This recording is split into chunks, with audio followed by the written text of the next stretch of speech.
Hi everyone, it's Miss Karen. We've been working a little bit on the letter P and learning what the letter P looks like and working on a few letter combinations, making words. Today we're going to read Disney's Pocohontas, the voice of the wind. Let's get started here.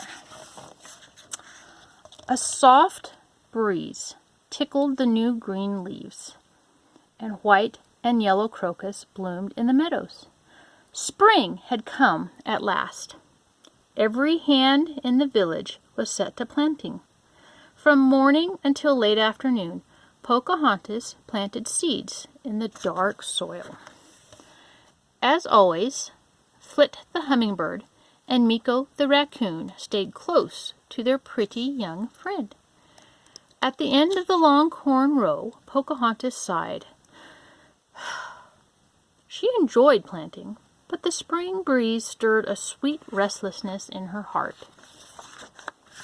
Pocahontas would love to find what's beyond the bend in the river. Pocahontas asked her masked friend. Meeko shrugged.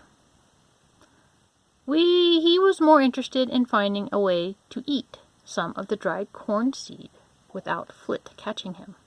As for Flit, he thought Pocahontas should stay safely near the village. He didn't care what was beyond the river bend. Well, I have to find out, Pocahontas declared. So that afternoon, as all the villagers returned to their homes, Pocahontas slipped off on her own and paddled her canoe upriver.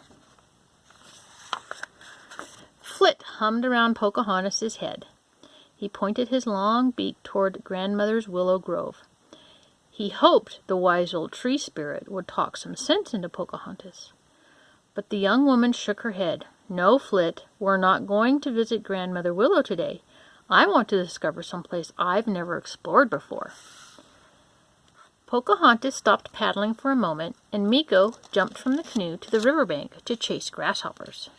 Then he played leapfrogs with the frogs. He waved his paws at Pocahontas.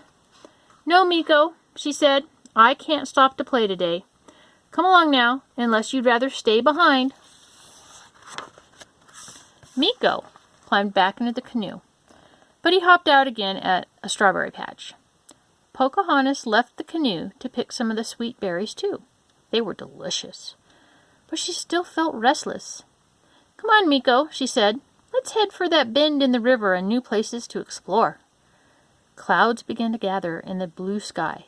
Branches swayed above their heads. As it ruffled Pocahontas' hair, the wind whispered a warning, but Pocahontas did not want to listen. Instead, she hurried back to her canoe and paddled further upriver.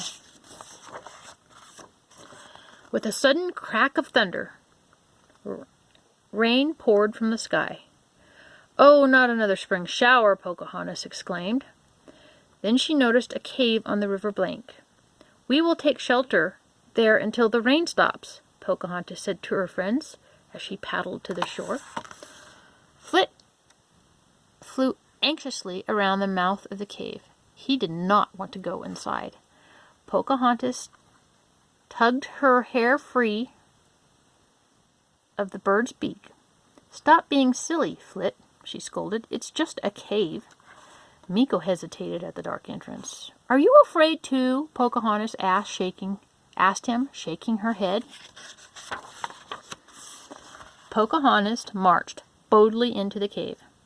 At least it's dry in here, she said, shaking the rainwater from her long hair. We can build a fire, she added, gathering some sticks. Just then, a large growl rumbled from the back of the cave. Meeko hid behind Pocahontas. Flit flew up to the ceiling. Pocahontas stood still, listening. Goosebumps tickled her damp arms. What was that? She whispered. A huge black bear stepped out of the shadows. It was waking late from its winter nap, and it wasn't at all happy to be disturbed. Flit flew around the bear's head, hoping to distract it so Pocahontas could run away. But the beast growled at the tiny bird. Meeko offered the bear some strawberries. He thought the sweet berries would keep the bear busy while Pocahontas tiptoed out of the cave. But the berries were gone in seconds, and the bear was still mad. Pocahontas' mind raced. What can I do? She wondered. She thought of her friends and the wise old Grandmother Willow, and that gave her an idea. Wasn't Grandmother Willow always telling us to listen to the wind? So Pocahontas listened. At first, all she heard was the whoosh of the storm. But soon the soft wind's own wild song made its own wild song. She started to sing along. Pocahontas sang of springtime, of the sun, of the wind, of the new leaves. She sang of the river winding between the mossy banks. She sang of the seeds in the dark earth, drinking the rain. Flit hummed along, and Meeko drummed on some stones. The bear stopped and listened. Soon he lowered his paws and sank to the floor. His sleepy head dropped onto his furry chest. Before long, the bear was fast asleep. Shh! Pocahontas put a finger to her lips. Meeko and Flit understood her at once. They followed her silently out of the cave.